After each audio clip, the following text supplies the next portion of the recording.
Good afternoon, guys. Thank you for being here that late.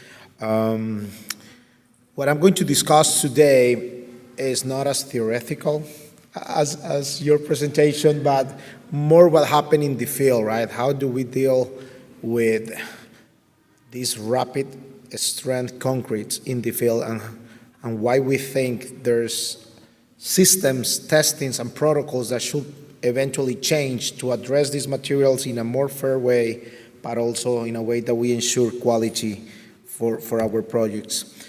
So that's where the different topics that I'm going to try to cover today quickly, but I'm so happy that I don't need to go with the chemistry again. We got a really good explanation just in the previous presentation. Just as a reminder, the cement that we produce is an standalone cement by the chemistry itself. There's no additives, there's no additional products on it. And the main two characteristics is the really high early strength and the very low shrinkage. What we formed, we saw it before, is the ettringite from the CSA, and then the B-light hydrates in other phases. So cement is now well defined. These cements, these high early strength cements, are well defined by ASTM 1600. But it was not always like that. It was very prescriptive at the beginning. Years ago, they will tell us, oh, calcium chlorides are not allowed. And then there was a time where the specifications will call for a specific cement brands or products, until there was a good development of a standard that in this case is the C1600. And the other thing that I want to point out here is those early strengths. We are talking URH, VRH, that we are into the 10 minutes of set time, right? And these high early strengths of 3000, 1700, as quick as hour and a half. So even though we can define this cement in a good way, then we go to the next step. That is, okay, create your concrete. But that thing is also going to set fast. And the specifications in concrete are not that well defined as it is currently in the cement, because every state will do things differently. And I'm just putting the Caltrans reference there because we are from California, and I could spend hours talking about different states, but some states will evaluate compressive strength, some other states will do flexible strength. This is the testing protocol for Caltrans at 80% of the opening age. So if the opening age is 3 hours, you just do the math. They need to be testing at 2 hours and something. You need to have the crews to do that. You need to have the facilities, the testing equipment at 2, 3, 4 a.m. in the morning. And yes, I know contractors are being paid to do that. But we have seen a lot of people trying to get through loopholes and everything because the intensity and the demand is high. But we also want a pavement that is built correctly that will last whatever it was designed for, right? So I was trying to look for an image that shows the essence of what we do. And I got a really nice image from a recent project, but the lighting was terrible. So thanks to AI, I just said, like, can you please improve it? Because I really like this image, because it's trying to show everything I'm trying to discuss here, which is expensive project. This is an airport. This is in Seattle. There's airplanes going by in the next. This is in a apron coming to the gate area. So there's an Alaska airplane literally parked there, moving in that direction. And we are pouring concrete, but at the same time trying to take a sample in a wheelbarrow to go do specimens, which we need to cure, test properly on site in the middle of the airport, and then open this apron at 5 a.m. in the morning. So this image really shows the complexity of what we need to deal with in the field. It's not that anymore the laboratory conditions and that you have 24 hours, 7 days, 28 days. I'm not going to spend a lot of time on this, but this is the type of applications that we do on a daily basis. Highways is a high percentage of the projects that we are very involved. It could be from patching, from slab replacement, to full CRCP pavements, or reconstructions, for example, in the Lincoln Tunnel in New York. Bridges, which the main applications are overlays, We do a lot of those. It's becoming very common when they are retrofitting bridges that we are reconstructing the overlays. And then airports.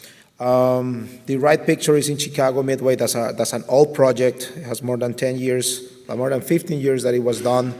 But we are in Chicago, so I wanted to put it there like we can rebuild sections of the runway with normal concrete, but when we do the bullseye, right, that intersection, you need to shut it down both runways for 10 days, 28 days.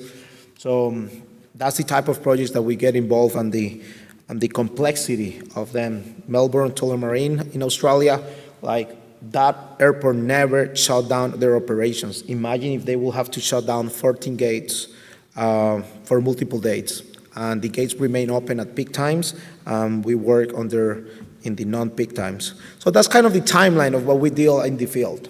We usually have 6 to 8 hour time windows, commonly 8 hours, shut down at 9 p.m., 8 p.m., and have to have traffic between 5 and 6 a.m. in the morning. And there's multiple steps: demolition, repair the base, make sure it's well compacted, put the steel, either dowels or the steel mats, and at some point we will place the concrete. But we are running out of time, right? So we only have 2-3 hours to let it set to open to traffic. But in the meantime, we need to make sure there's good QC on it. So how do we do it? Are we using the correct methods? Is the current standards the most appropriate for these high early strength cements? And then it gets more complex, right? It depends how we deliver that concrete. The properties change a lot. The volumetric trucks are very flexible, like you can change your mix designs, you can stop production and move on and continue again, but they don't have the volume for large projects like the ready mix have. But then you need to load the ready mix somewhere, either in a portable plant or in a plant, drive 10, 15, 20 minutes, and you have a high early strength cement spinning in the truck, right? Right now, we are doing like 60 to 70% of the projects out of volumetric trucks, but we do at least 35% of projects with ready mix. So it's possible, but the mix design changed. So in the Northwest, this was a project for last year in the Missouri area, and they were first going to go with a ready mix, and then it ended up in a volumetric application. So these mix designs, 2 mix designs for exactly the same project, for exactly the same standards and specifications. It's just really different mix designs that needs to address mixing time, transit, weather, and workability. So I'm not going to go into all these tiny details of what are the points that we look at when we design a mix or when we are trying to make a successful pour in the field, but weather plays a big role. The upper right corner is a project in Mexico where the temperatures were like close to the 100 degrees. Literally ice was being shaved and put it in the truck. But then the previous picture was last Thanksgiving time in Mill Road, that we had to do a section for them to repair a pavement in the low volume road, and they were already having freezing conditions and snow on it. And Rapid Set is sensitive to temperature. We need to keep it at a good temperature, let it develop the temperature to 115, 120 to reach those peak strengths. So we need to play it in both environments. And the complexity of the mixes grow as we add additives and as we add chemicals to it. We use citric acid a lot. That's a product that works really well for BCSA cements. Not all the states allow it. It's a very cheap way and very efficient way to control the set time of BCSA. There's enough literature, enough experience to know how much to use to achieve a certain amount of time, of extra working time. But we deal with DOTs not accepting admixtures that are not 494, which we understand. But then how do we address that in the mix design? So starting to get to the point, the quality control is important. Like we do mix designs, in the mix design verification, but all that is pure construction. But then when we are in production and construction, what happens every single night, it's what probably matters the most for the long-term durability of the pavement. So I stole this image from the CP Tech Center. I think that it exemplifies really well what a good quality control plan should have. I raised the question, like, are we doing it correctly for high early strength concretes with all these special cements that are coming out? Like, are we being fair with them, but are we also ensuring quality? Well, we use a slump, right? Slump has been used for decades. We understand it really well. But how do we use a slump in a mix that could come out of a ready-mix truck that has been spinning for 25 minutes or come out of a volumetric truck directly on site, right? How are we going to place it? Manual screed, vibration screed, with a laser screed, or with a paver? So it really changes. Rapid Set, for example, could change a slump from a 7-8 inch slump to a 2-inch slump in 10 minutes or less, depending on the mix design. And some projects require that mix design. So when do I test for a slump? Is it fair to test these mixes for a slump? Strength. I touched that topic a little bit before, and I'm going to bring it back again. Cylinders are better, but there's still states that are demanding to do beams. Beams are heavier, are bigger. You cannot put them in coolers. Like, the heat capacity is different because you don't put them in coolers, so they don't reach the same heat that these slabs hit. Yeah, the matching temperature is important, but it's a mess. That picture was a project for Caltrans, and you guys cannot imagine the amount of people that we had to be able to prepare that amount of specimens. And there's new technologies that we probably want to adopt, right? Maturity is a pretty well technology. There's systems. I have no endorsement with any of these brands. We use them according to the projects require them.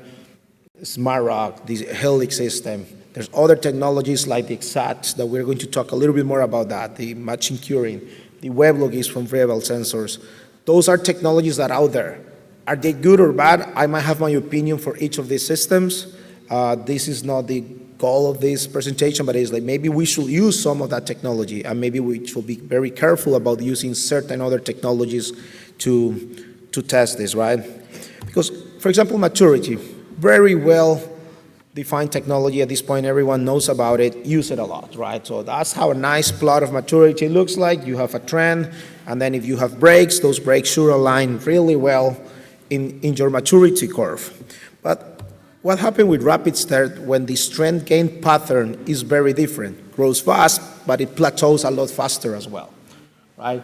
Do I use a curve that is really far, or do I split it? And a lot of people already understand that, but for Rapid Set, we need to create a maturity curve for the first 24 hours and an independent maturity curve for the rest of the time. Or we could get a lot complex and create more complex equations for maturity, but then is that the correct way? Should we do that, or should we train everyone to do that, right? So even in a maturity, there is a very well-defined methodology within this universe of rapid strength. There's a lot of constraints. That's the DOI of a really good paper coming out of Australia about maturity with rapid setting concrete. So if you guys want to read it. We truly believe that temperature matching is the right path for high early strength concretes, especially those ones that need the temperature to reach their strengths.